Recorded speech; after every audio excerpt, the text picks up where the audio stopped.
আসসালামু আলাইকুম এভরিওয়ান।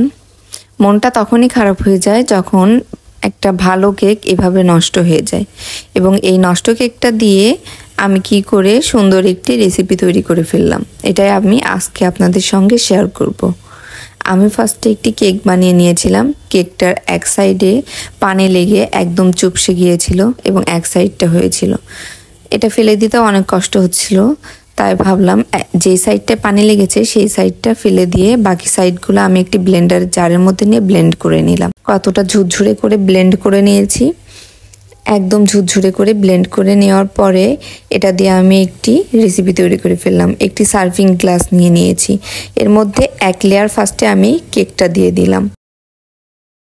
মোটামুটি একটু মোটা করে একটা লেয়ারের কেক দিয়ে নিলাম। এরপর চিনির পানিটা দিয়ে দিচ্ছি, চিনি আর পানি মিক্সড করে। উপর দিয়ে আগে থেকে বিট করে রেখেছিলাম কেকের ক্রিমটা, সেই ক্রিমটা দিয়ে নিলাম এক লেয়ার। তারপর আবার এক লেয়ার কেকটা দিয়ে নিলাম। সেম প্রসেসে আবার একটু চিনির পানি দিয়ে উপর দিয়ে কিন্তু সেম প্রসেসে আবার ক্রিমটা দিয়ে নিচ্ছি। দেখতে পাচ্ছ, এটা একটু চামচ দিয়ে নিলে খুব সুন্দরভাবে সেট হয়ে যাবে। তোমাদের হাতের কাছে যদি পাইপিং ব্যাগ থাকে তাহলে সেটা দিয়েও তুমি খুব সুন্দর করে সেট করে নিতে পারো।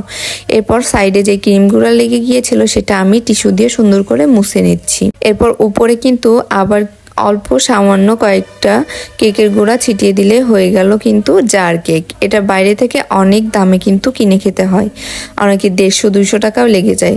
এটা দিয়ে কিন্তু তোমরা বাড়িতে খারাপ কেকটা দিয়ে বানিয়ে ফেলতে পারো এই রেসিপিটা। ভিডিওটা ভালো লাগলে অবশ্যই লাইক, কমেন্ট অ্যান্ড শেয়ার করবে এবং সাবস্ক্রাইবার করে পাশে থাকবে। সবাই ভালো থাকবে। আল্লাহ হাফেজ।